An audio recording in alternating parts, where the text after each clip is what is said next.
Before calling the professional, maybe it's DIYable. Welcome to my IKEA Kitchen makeover project. In this video series, I will guide you through the entire process, covering everything from HVAC relocation, tile installation, and electrical work to disconnecting gas lines, plumbing, and of course, installing IKEA kitchen cabinets like a pro. Let's get started. This time, we're going to talk about how to remove floor tiles and the mortar bed like a pro. The classic method of floor tile installation in North America involves a mortar bed reinforced with diamond mesh lath, placed over a plastic sheet or tar paper as the base layer on top of the subfloor.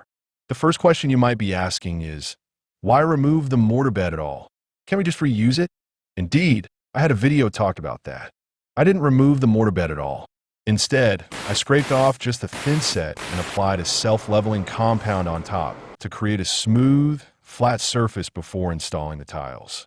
If you're interested in that method, check out the links in the description. The reason I don't use that method in this case is because a kitchen floor needs to look more elegant. The transition between the tile and the hardwood has to be perfectly flat. The mortar bed layer is too thick to make this work. And to achieve that, we need to remove the mortar bed all the way down to the plywood. For a project of this scale, you'll need a Bosch rotary hammer drill SDS Plus. I'm using the Bulldog Extreme SDS Plus. Next, you'll need a floor scraper attachment. Very effective for removing tile. Finally, you need an SDS Plus tile removal chisel for taking out the mortar bed. Always remember to use the right tool for the job. If you use a chisel attachment on tile, it will shatter into small pieces, creating a big mess to clean up. On the other hand, with a floor scraper and a little trade secret, you can remove the tile without breaking it. That's the goal. Let's get started. First, you need to apply some lubricant on the attachment. I'm using white lithium grease, but you can use whatever works for you. Now, we can start removing the tiles. It's actually pretty easy. The builder tile installers usually don't do back buttering, so the coverage isn't great. That makes the tiles much easier to take out. Remember, you always need the right tool for the right job. This is the floor scraper attachment. It works well on tile removal, but not so much on a mortar bed. As you can see, I'm struggling here. I will show you a better way to handle the mortar bed later. The angle of your rotary hammer drill is very important. If you hold it too high, you'll cut into the mortar bed and create a big mess. Instead, aim for the lowest angle possible, keeping it close to the floor. Now, here's the challenge.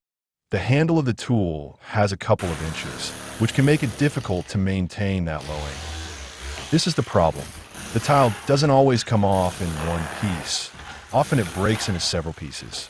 Well, it is still acceptable. But if you want to remove tiles in a single piece, here's the trade secret. Aim along the grout line. Next, you need to flip the rotary hammer drill upside down. This way, you will be able to keep it low to the ground.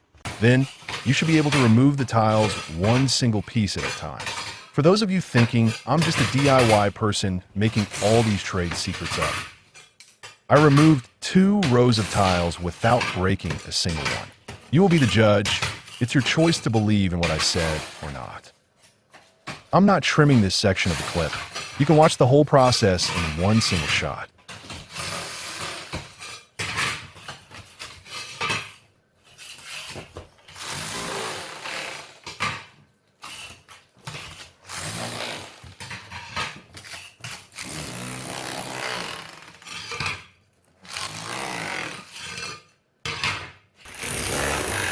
This one turned out very well and can be removed in one piece.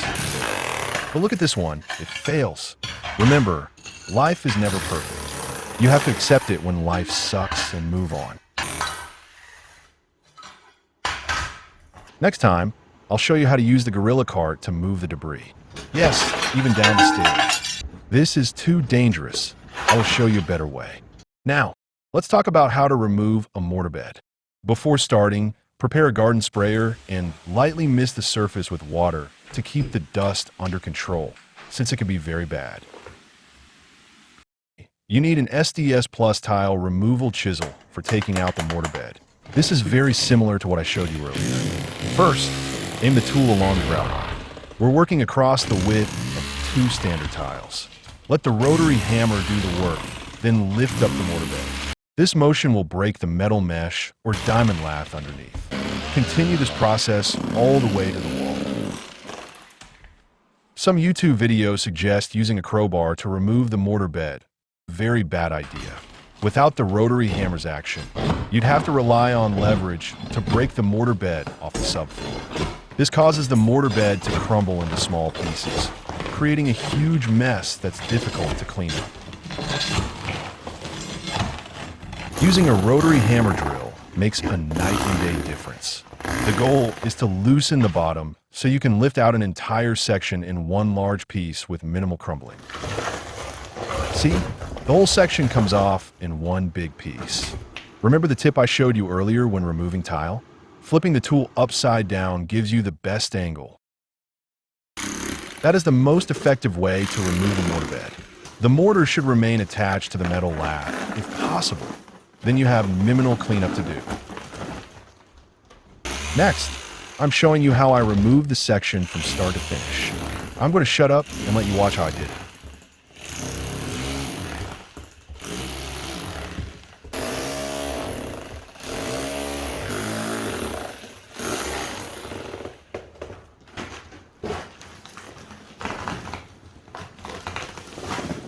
The size of each removal section is up to you. If you can handle a larger piece, go for it. Personally, I prefer cutting the sections where I can fit into a gorilla cart, which makes it easier to transport them to the rental metal bin for disposal. Another method is to work in a single row, loosening one row at a time. Then flip it up just like that. As long as the piece is a decent size, you are good. There's always more than one way to get from point A to point B. I have shown you my method, but that doesn't mean it's the best one out there. Knowledge gets passed along so we can refine and improve it. That's how our world evolves. When you pick it up, the metal lath will snap. Now you've got a pile of mortar bed debris ready to be hauled to the metal bin. For a kitchen renovation project, a Bagster bag won't cut it. You'll need to rent a large metal bin instead. This one is a 20-yard bin, and I filled it up to 3 tons. I ended up paying extra because I exceeded the weight limit. It gets extremely heavy. It was so heavy that it left a depression in my asphalt driveway. Don't worry, I'll show you next time how to fix it like a pro. With the messiest part done, you can now see the kitchen subfloor. We're ready to start installing the new tiles. I hope this video can really help your renovation project. Give us a thumbs up if you find this video useful. If you'd like to learn more trade secrets and DIY tips, remember to subscribe. I will show you the detailed progress of my kitchen makeover project. Thank you for watching, and see you next time.